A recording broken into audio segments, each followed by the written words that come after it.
Plus de 5 000 nouveaux déplacés en provenance des territoires de Rutshuru et Nyiragongo viennent d'être enregistrés à l'espace de 3 semaines au cas des déplacés de Kanyaruchinya, situé à 7 km au nord de Goma, en République démocratique du Congo.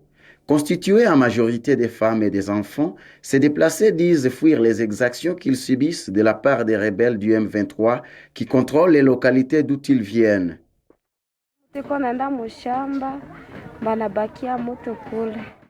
Si on se dirige au champ, on est violé par les combattants du M23.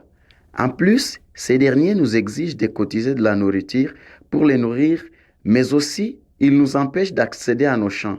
Voilà pourquoi nous fuyons.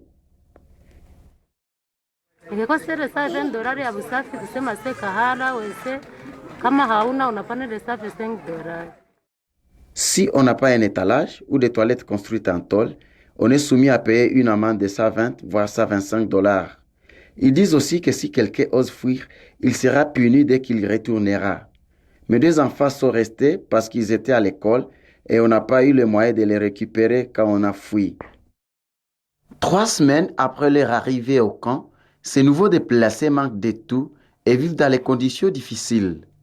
Théo Musekura est le président du camp des déplacés de Kanyaruchinya.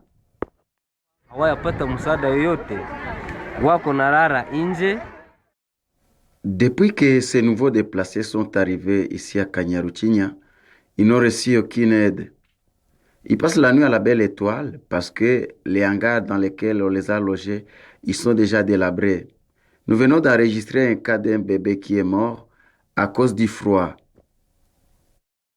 Ces déplacés qui ne savent pas à quel sens se vouer ne veulent qu'une chose, la paix, rien que la paix, afin qu'un jour, les auteurs de ces violations des droits de l'homme soient traduits en justice et répondre de leurs actes.